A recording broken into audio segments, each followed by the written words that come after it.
Media మిత్రులకు నమస్కారం. రాష్ట్ర ప్రజలందరికీ కూడా హృదయపూర్వకంగా నమస్కారాలు.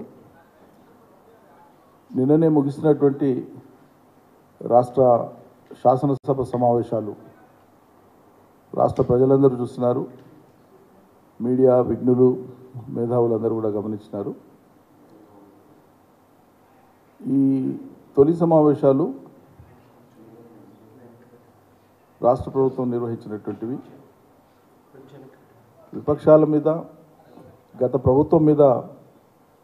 ప్రభుత్వ అధినేత మీద బురద జల్లడానికి వాడుకున్నారు తప్పిస్తే ఒక నిర్దిష్టమైనటువంటి పరిష్కార మార్గాలు లేదా ప్రత్యామ్నాయాలు ఈ రాష్ట్ర ప్రజానీకం ముందు ఉండేటువంటి సమస్యలకు హేతుబద్ధమైనటువంటి పరిష్కారాల మీద చర్చ కానీ, ఇది మా ప్రత్యామ్నాయం, గత ప్రభుత్వానికి మించిన ప్రత్యామ్నాయాలు మా ముందు ఉన్నాయి, వీటి ద్వారా ప్రజలకు మేము మేలు చేస్తాం, సాంత్వన చేస్తాం, మరింత మెరుగైన పాలన అందిస్తామనేటువంటి విధంగా చర్చ జరగకపోవడం అనేటువంటిది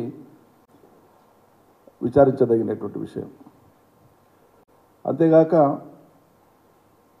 ఈ ప్రభుత్వం ఏ హామీలైతే ఇచ్చే అధికారంలోకి వచ్చిందో, ఈ పార్టీ ఏ హామీలైతే ఇచ్చే అధికారంలోకి వచ్చిందో, ఇవాళ ఈ హామీల అమలుకు అవసరమైనటువంటి కేటాయింపుల ప్రస్తావన బడ్జెట్లో లేకపోవడం అనేటువంటిది పెద్దగా ఆశ్చర్యం గొలిపేటువంటి అంశం కాదు. కానీ ఇంత త్వరగా మాట తప్పుతారనేటువంటి దానికి ఒక నిదర్శనంగా చూడవచ్చు. మనం పొంతన్నే లేదు కేటాయింపులకు కానీ, బడ్జెట్లోని కేటాయింపులకు కానీ, వాళ్ళు సూచించినటువంటి ఫిగర్స్కి కానీ, అమలు తలపెట్టినటువంటి వాళ్ళు హామీ ఇచ్చినటువంటి 6 గ్యారంటీలకు అవసరమైనటువంటి మోతాదులను కానీ వాటిని పరిశీలించి చూసినప్పుడు, బేరీజ్ వేసుకొని చూసినప్పుడు 100కి 100 రూపాయలు పొంతలని లేనటువంటి ఫిగర్స్ అవి. అంటే దాని ద్వారా ఏమర్థమవుతుంది?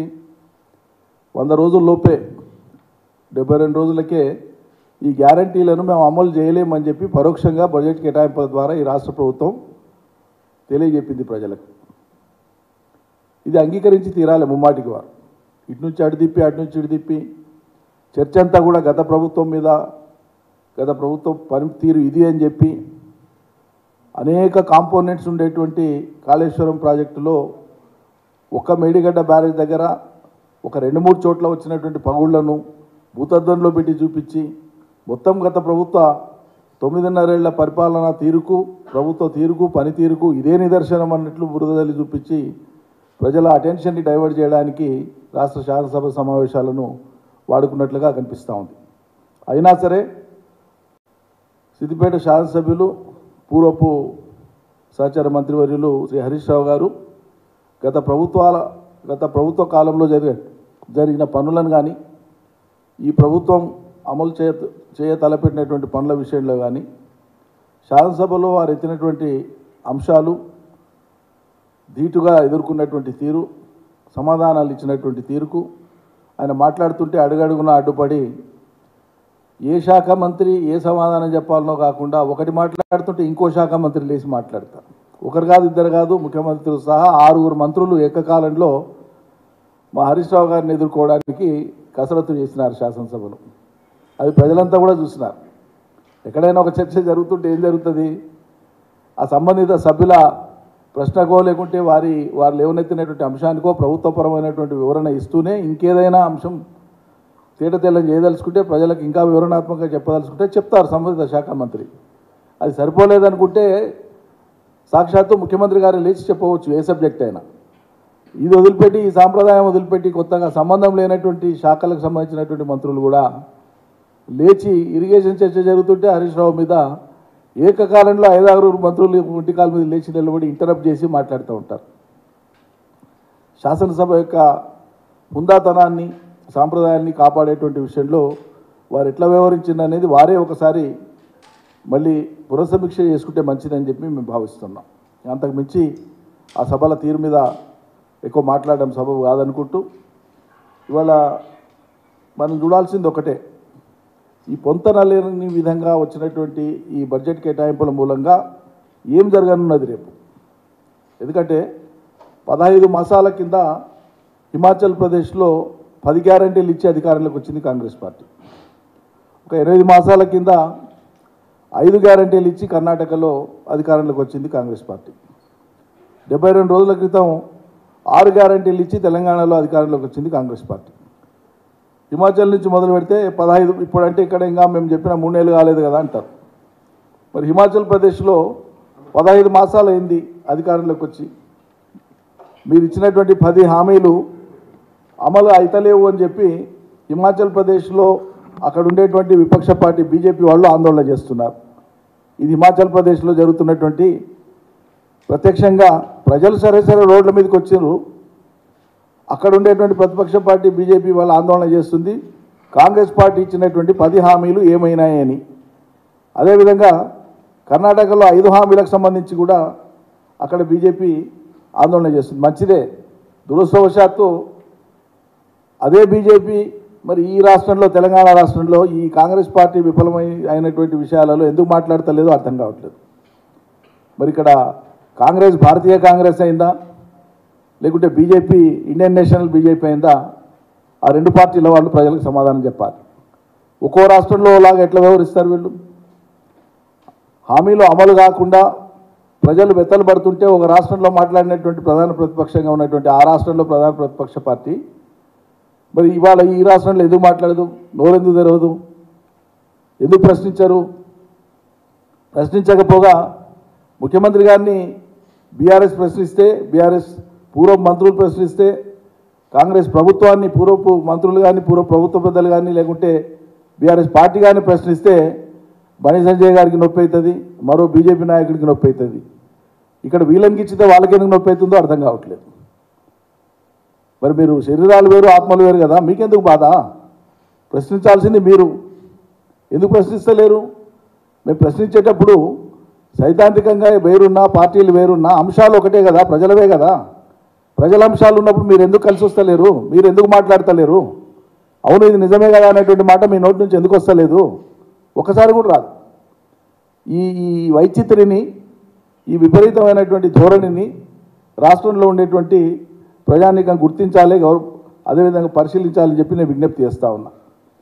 ఎందుకంటే అంటేనంటే కేసీఆర్ ప్రభుత్వాన్ని బీఆర్ఎస్ పార్టీని ఒంటికాలతో లేచి బదనాం చేస్తూ వచ్చినటువంటి వాళ్ళు మరి వాళ్ళ మౌనంగా ఎందుకు ఉన్నట్లు? కాంగ్రెస్ పార్టీ ఇచ్చినటువంటి హామీలు అమలు కాకపోతే ప్రశ్నించేటువంటి దానికి బాధ్యత మీకు లేదా? మీరు నిజంగా జాతీయ పార్టీగా మీ పాత్ర ఇక్కడ లేదా? ఎందుకు లేదు? ఒకసారి ఆలోచించమని కోరుతున్నాను ప్రజానికాన్ని. ఏంది వీళ్ళ వైఖరి ఏంది అనేటువంటిది. అదేవిధంగా ఈ 72 రోజులలో ప్రజలకు, ఈ రాష్ట్ర ప్రజానికానికి కొత్తగా ఒరిగింది ఏమీ లేదు. 72 రోజుల పరిపాలన అయిన తర్వాత కూడా ప్రజలకు ప్రభుత్వం మొదలైంది ఏం ఒరిగింది అంటేనంటే ఉచిత బస్సు తప్ప ఇప్పటిదాకా ఒరిగింది ఏమీ లేదు. రైతాంగానికి కరెంటు దిక్కు లేదు, రోడ్ల మీదకి వస్తున్న రైతులందరూ కూడా కరెంటు లేదని సబ్స్టేషన్ల ముందర ధర్నాలు మొదలైనవి. 9 ఏళ్ల తర్వాత మళ్ళీ కొత్తగా చూస్తున్నాం మనం ధర్నాలు. రైతులు, అన్నదాతలు రోడ్ల మీదకి వచ్చి మాకు కరెంట్ లేదు, కరెంటు కావాలని అడిగేటువంటి దుస్థితి. కరెంటు కోతలు మొదలుపెట్టిండ్రు. అదేవిధంగా ఈరోజు రైతు బంధుకు సంబంధించి 3 ఎకరాలకు మించి ఎక్కడ కూడా రాష్ట్రంలో రైతు బంధు పడలేదు ఇప్పటిదాకా. 3 ఎకరాల లోపే పడ్డది ఈ రోజు వరకు. మరి కొత్త మీరు చెప్పినటువంటి భరోసా, రైతు బంధు స్థానంలో మీరు చెప్పినటువంటి రైతు భరోసా 15,000 అసలు ఇస్తారా ఇయ్యరా? ఈ మిగిలిన రైతు బంధు ఎప్పటిదాకా క్లియర్ చేస్తారు? దీని మీద ప్రభుత్వం స్పష్టతనియాలని చెప్పి మేము డిమాండ్ చేస్తూ ఉన్నాం. అంటేనంటే ప్రతిదానికి ఏం మాట్లాడినా కాళేశ్వరాన్ని ముందు తీసుకొని వచ్చి సమాధానం చెప్పకుండా హామీల నుంచి తప్పించుకునేటువంటి ప్రయత్నం చేస్తే అది సరైనటువంటిది కాదు. హామీల నుంచి మీరు తప్పించుకోవాలని చూస్తే మాత్రం ప్రజలు ఊరుకునే సమస్య లేదు. మేము కూడా తప్పకుండా నిలదీస్తూనే ఉంటాం. బాధ్యత గల ప్రతిపక్షంగా మా బాధ్యత. ప్రజలు మమ్మల్ని ప్రతిపక్షంలో కూర్చోబెట్టిందే దానికోసం. ప్రతిపక్ష పాత్ర ఇచ్చిండ్రంటేనే అనునిత్యం మిమ్మల్ని పొడిచి ఇదేమైంది అదేమైంది అని అడగమని గుర్తు చేయడానికే తప్ప మౌనంగా ఉండడానికి కాదు. మేము అడిగితే ఏదో అడగడం నేరమైనట్లు లేదా అప్పుడే అడుగుతారా మమ్మల్ని అన్నట్లు ఉల్టా బజాజ్ చేస్తున్నారు. అడగకుండా ఎందుకుంటామండి? మరి మీరు చెప్పిన విషయాలు అమలు చేయమని అడగడానికే కదా మేము ఉన్నది. విపక్ష పార్టీ ఉన్నదే అందుకు కదా. అదేవిధంగా ఈరోజు నీళ్లు పెట్టుకొని ప్రాణహిత నుంచి 5,000 క్యూసెక్ల నీళ్లు రెగ్యులర్ ఫ్లో ఉంది, వాటర్ అవైలబిలిటీ ఉంది, రైతులకు నీళ్ళ ఆవశ్యకత ఉంది, పంటలు ఎండుతున్నాయి ఓవైపు. కాబట్టి మేడిగడ్డ దగ్గర ఆ పగుళ్ళు వచ్చినాయి కాబట్టి నీళ్ళు ఎట్లా నింపుతాం, మీకు ఆ మాత్రం తెలియలేదా అన్నట్లు మాట్లాడుతుండ్రు ముఖ్యమంత్రి గారు కానీ మంత్రులు కానీ. ఇటీవల మనం చూస్తాం మన అనుభవం. అది చెరువు కానీ చిన్నపాటి రిజర్వాయర్ కానీ ఇంకేది కానీ ఏ రకమైన ప్రమాదం సంభవించినా చెరువులు కుంటలు అనేటువంటివి గండ్లు పడి దిగిపోతుంటాయి. అప్పుడప్పుడు గణజీమల రంధ్రాలు చేసినా, ఎండకచ్చల రంధ్రాలు చేసినా, చెట్ల వేర్లు పోయి లోపల కుంటలకు చెరువుల కట్టలకు ఉండేటువంటి భాగాన్ని కొంత ఛిద్రం చేసినా మెల్లమెల్లగా ఉసిలి గండ్లు పడతాయి. అది సర్వసాధారణం. అది అటువంటిప్పుడు ఏం చేస్తారు, పర్మనెంట్ మరమ్మతు అయ్యేదాకా రైతాంగానికి ఇబ్బంది కావద్దని గండిపడ్డ ప్రాంతంలో అర్ధచంద్రాకారంలో కట్ట వేస్తారు. ఇది ఆనవాయితీ. ఎక్కడైనా సరే అర్ధచంద్రాకారంలో కట్ట వేసి తాత్కాలిక ఏర్పాటు చేసి నీళ్ళు ఇచ్చి తర్వాత వెసులుబాటు ఉన్నప్పుడు కంప్లీట్ రిపేర్స్ చేస్తారు. ఇది ఎక్కడైనా జరిగేటువంటి పని, ఏడైనా జరిగే పని. ఇంజనీర్ని అడిగితే చెప్తారు పర్మనెంట్ రిపేర్ ఎట్లా చేయాలో చేద్దాం, లేదు దీని మీద ఏ స్థాయిలో ఎవరి చేత ప్రపంచ నిపుణుల చేత మీరు విచారణ చేయించి చర్యలు తీసుకునే స్వేచ్ఛ మీకుంది, ప్రభుత్వం తీసుకోండి. అది ఆ పని జరగనియండి, ఎవడొద్దన్నాడు. కానీ ఈ లోపల రైతులకు నీళ్ళు ఇచ్చే పని ఎందుకు మాట్లాడరు? రైతులకు నీళ్ళు ఇచ్చే ఏర్పాటు చేసి మీరు చేసుకునే విచారణ చేయండి. నిజంగా తప్పు జరిగింది అనుకుంటేనంటే శిక్షార్హులు ఎవరో వాళ్ళకి శిక్ష పడని, ఎవ్వరు అడ్డొచ్చేది లేదు. మేమే చెప్పినాం కదా, శాసనసభలోనే అంగీకరించింది కదా, వీఆర్ రెడీ. మీరు జ్యుడిషియల్ కమిషన్ ఇస్తారా, ఇంకే రకమైన కమిషన్ ఇస్తారా, ఎక్స్పర్ట్ ఇంజనీర్స్తో ఇస్తారా, సిడబ్ల్యూసి రిటైర్డ్ ఇంజనీర్స్తో ఇస్తారా, ప్రజెంట్ ఇంజనీర్స్తో ఇస్తారా, ఏ రకమైన విచారణ చేస్తారో మీరు చేసుకోండి, ఏమైనా చేయండి. రైతాంగానికి నీళ్ళు ఇచ్చేటువంటి కాడ ఈ కారణాలు చూపించి పంటలు ఎండగొట్టే పని చేయవద్దు. అది మేము చేసేటువంటి విజ్ఞప్తి అనుకోండి, డిమాండ్ అనుకోండి. కాబట్టి ఖచ్చితంగా నీళ్ళు ఇవ్వాలి కాళేశ్వరం ద్వారా. ఇవాళ చివరి ఆయకట్టు దాకా ఇవాళ భువనగిరి ఆలేరుకు నీళ్ళు వచ్చేటువంటి బసవాపూర్ రిజర్వాయర్ కంప్లీట్ అయి ఉంది. పోయిన సీజన్లో కొద్దిపాటి నీళ్ళని దాంట్లో వాన నీళ్ళు కానీ కొన్ని వదిలిన నీళ్ళు కానీ కొండపోచం నుంచి వదిలిన నీళ్ళు కానీ అక్కడ కొంత ఇంపౌండ్ అయి ఉన్నాయి. ఇప్పుడు దాన్ని నింపుకునే అవకాశం ఉంది. దుర్భిక్ష ప్రాంతాలు అవన్నీ కూడా ఎప్పటి నుంచో నీళ్ళకి ఎదురు చూస్తుంది రైతాంగం. కాబట్టి కాళేశ్వరం కింద ఉండేటువంటి టోటల్ సర్క్యూట్ అంతా కూడా, దానికి ఉండేటువంటి టోటల్ సిస్టమ్ అంతా కూడా వాడుకోవడానికి అవకాశం ఉంది.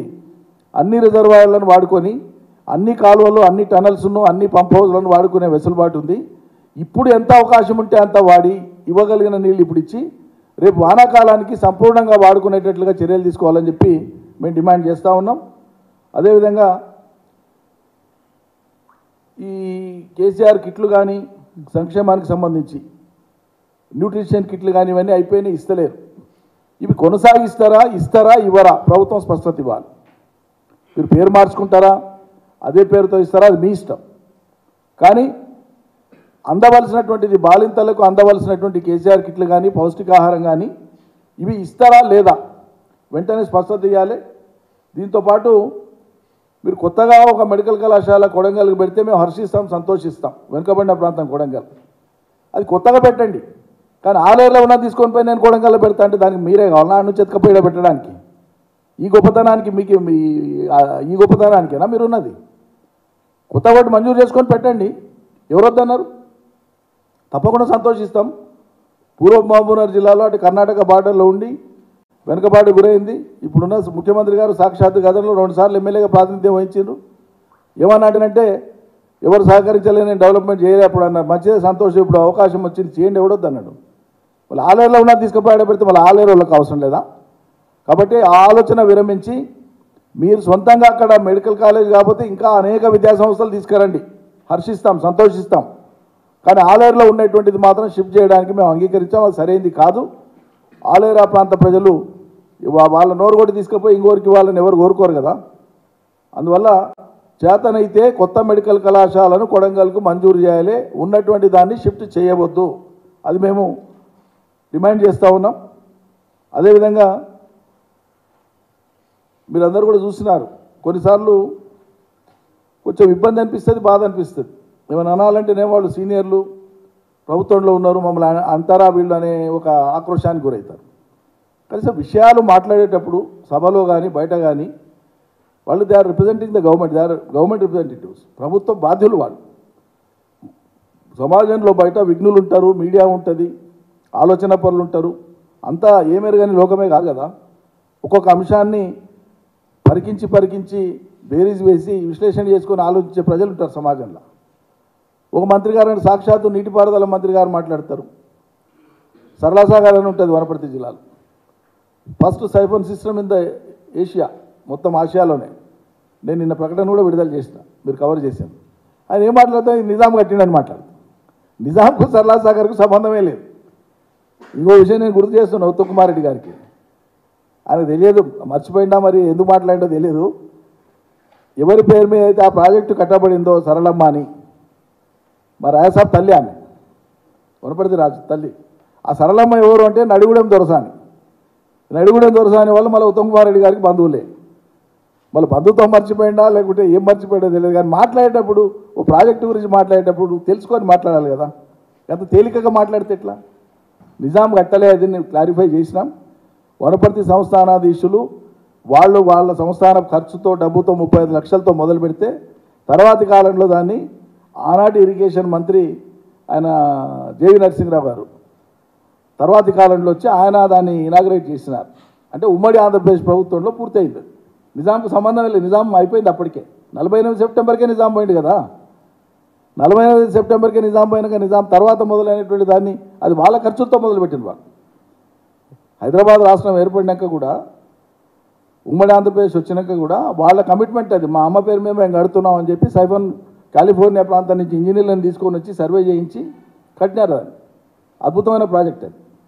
అది కూడా ఈ మధ్యకాలంలో 2 ఏళ్ల క్రితము నీళ్లు నిండక చాలా ఏళ్ళు అయిపోయి కరువు కాటకాలతోనూ మేము కేఎల్ఐ నుంచి మొదటిసారి నింపినాక నీళ్లు అదేమైందంటే నిండే వరకు ఆ కట్టకు ఎండ్రికాయలు గండు జీమాలు అవి రంధ్రాలు పెట్టి చిన్నగా ఉసిలింది. నీళ్లు నిండే వరకు రైతులందరూ వచ్చి ఆనందంగా నిండిన నీళ్ళని చూస్తూ ఉన్నారు. శంకరంపేట అని ఉంటుంది కొత్తకోట మండలం, ఇప్పుడు మదనాపురం మండలంలో వస్తుంది. చాలా ఏళ్ళకి నీళ్ళు వస్తే ఊరు పోయి నీళ్లు చూస్తూ ఉన్నారు. ఈ లోపల కింద ఉసిలేది కనిపించింది. అరే నీళ్ళు ఉసులుతున్నాయి, గండి పడుతుందని రైతులు మాట్లాడుకునే లోపల ఇంత ఉన్న గండికి ఇంత అయిపోయి గంటన్నర లోపల గండి పడి తెగిపోయింది. తర్వాత ఇంజనీర్లను దబ్బాయి అసలు ఏం జరిగింది దీనికి అని చెప్పి వాళ్ళు పరిశీలన చేస్తే మరి అప్పుడు కట్టింది కదా, రాజులు కట్టింది, మరి తెగిపోయా. ఎందుకు తెగిపోయా? ఇప్పుడు ఆ రాజులను అడుగుదామా ఎట్లా తెగిపోయాయి? కాలగమనంలో మెయింటెనెన్స్ లేకనో అనేక కారణాల చేతనో నీళ్లు ఒట్టిపోయో ఉంటే ఏమవుతుందంటే వాటి మీద చెట్లు మొలుస్తాయి, కట్టల మీద. ఆ చెట్ల యొక్క వేర్లు బాకుతాయి. ఆ వేర్లు వెంబడి గండుజిమాలు పోతాయి, వెంట్రుకచ్చలు పోతాయి. లోపల కట్టలో అంతర్భాగంలో అనేక రకాల రంధ్రాలు పడతాయి. ఒక్కసారి నీళ్ళు వచ్చినాయంటే, మెల్లిగా నీళ్లు ఉసిలినాయంటే ఇమీడియట్గా అవి గండ్లు పడడానికి అవకాశం ఉంటుంది. అందుకే చెరువులు కుంటలు తొలాటిన నీళ్ళు వచ్చినప్పుడు నీరైట్ కాళ్ళని ఉండేటువంటి వాళ్ళు ఎక్కడ చిన్న ఉసులుబాటు ఉంటే లోపల దిగి అవన్నీ కూడా తొక్కేవాళ్ళు.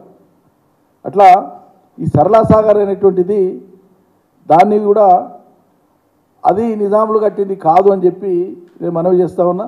నేను వారిని తప్పడతలేను. నేనేమంటా అంటే ఇంత క్యాజువల్గా మీరు ఎట్లుంటారు అని. మీ దృష్టి అంతా ప్రభుత్వాన్ని, పోయిన ప్రభుత్వాన్ని తిట్టాలనేటువంటి దీంట్లో ఆ దుగ్ధతో విషయ పరిజ్ఞానం లేకుండా గాలికి ఏదో మాట్లాడేటువంటి పద్ధతి మంచిది కాదు. భవిష్యత్తులోనన్నా సర్దుకోవాలని. ఇంకోటి మరో దురదృష్టం, ఉప ముఖ్యమంత్రి గారు భట్టి గారు కాళేశ్వరం కట్టి శబరికి నీళ్ళు రాకుండా చేసిన మాట్లాడతారు. ఆయన తెలంగాణలో ఉండే శబరి, ఆయన మాట్లాడిన మాట కూడా శబరి తెలంగాణలో ఉందా అండి? అయా మహానుభావం, మీ భౌగోళిక పరిజ్ఞానానికి చేతులెత్తి దండం పెడుతున్నా. ఇంత గొప్పతనాన్ని, ఇంత పాండిత్యాన్ని ప్రదర్శించకండి. శబరి నది ఒరిస్సాలో పుట్టి ఒరిస్సా, ఛత్తీస్గఢ్ 2 రాష్ట్రాల మధ్య దాదాపు 200 కిలోమీటర్ల పైచిలకు సరిహద్దును ఏర్పరుస్తూ కూనవరం దగ్గర పోయి గోదావరిలో కలుస్తుంది. తెలంగాణకు శబరికి సంబంధం లేదు. తెలంగాణ సరిహద్దు దాటినాక చాలా కిందికి శబరి పోయి గోదావరిలో కలుస్తుంది. శబరి పోయి అక్కడెక్కడో కింద గోదావరిలో కలిస్తే శబరి నదికి కాళేశ్వరం నీళ్లు రాకుండా పోయినాయని మాట్లాడితే ఇదెక్కడి కదండి బాబు? ఏం మాట్లాడుతుండ్రు? సరి చేసుకోండి, మీ అవగాహన సరి చేసుకోండి. అనుకోకుండా అయాచితంగా దొరికేటువంటి తప్పులు ఏమంటే వాటిని సరిదిద్దుకొని భవిష్యత్తులో ఇట్లా జరగకుండా చూసుకోవాలి. దీన్ని ఏం తెలియజేస్తుంది ఈ విషయాలు అంటే మీ ఫోకస్ అంతా ఒకటే, గత ప్రభుత్వం మీద ఎట్లా బురద చల్లాలనేటువంటి ఏకైక అజెండా పెట్టుకొని పోతున్నారు. కాబట్టి మీరు ఈ లోతైన పరిశీలన చేస్తలేరు. చిన్న విషయాలలో కూడా మీరు ఆ దృష్టిని సారిస్తలేరు. దయచేసి దృష్టి సారించమని మేము విజ్ఞప్తి చేస్తూ ఉన్నాం. కేసీఆర్ లాగా తెలంగాణలో ఉండేటువంటి ప్రతి వాగు వంక ఏ మండలంలో ఎక్కడ ఏ వాగు వచ్చి ఇంకో ఏ వాగులో కలుస్తుంది, ఎక్కడ ఏ చెరువు నిర్మాణమైంది, ఏ పెద్ద చెరువు ఉంది, ఏ దేవాలయం కాడ ఏ చెరువు ఉంది, ఏ చెరువు దగ్గర ఏ దేవాలయం ఉంది, కాకతీయులు కట్టింది ఏంది, శాతవాహనులు కట్టింది ఏంది, విష్ణుగుండీలు కట్టింది ఏంది, అసబ్జాయిలు కట్టింది ఏంది, ఆంధ్రప్రదేశ్ పాలకులు చేసిన విధ్వంసం చేసినవి ఏంది, ఇవన్నీ ఇంచు జాగా అవగాహన చేసుకున్నారు కాబట్టి తెలంగాణను సుభిక్షం చేసిండ్రు.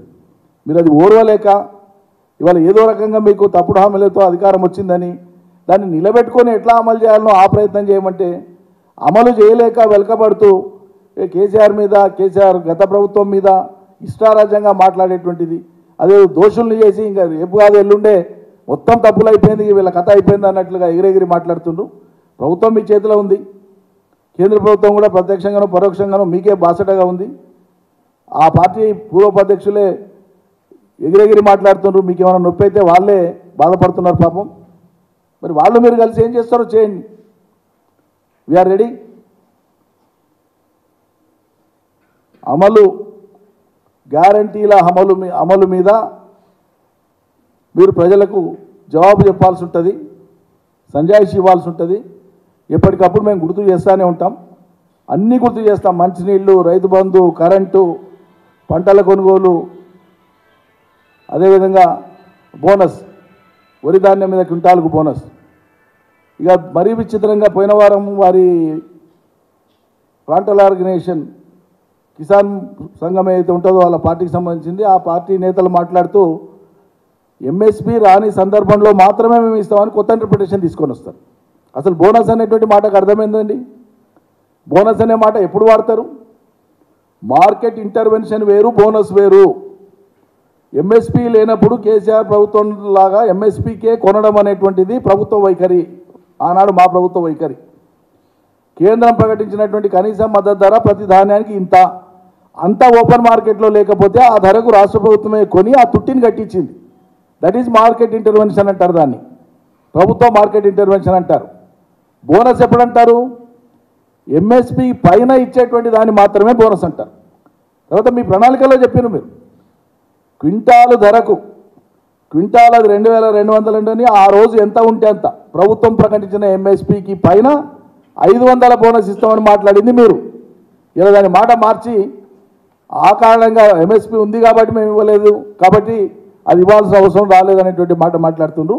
రైతులకు అందరికీ తెలుసు రాష్ట్రంలో మీరు ఇస్తానది 500 ఎంఎస్పీ మీదనే అనేటువంటి సంగతి ఏ మామూలు రైతుని అడిగినా చెప్తాడు. ఏం చెప్పిందా కాంగ్రెస్ పార్టీ వడ్ల విషయంలో అంటే చెప్తారు. అట్లా కాదు మేము ఇట్లా అంటే మూతి మీద కొడతారు ఇప్పుడు ప్రజలే, ఆ రైతాంగమే. నువ్వేం మాట్లాడినావు మళ్ళీ అలా మాట్లాడుతున్నావు అని.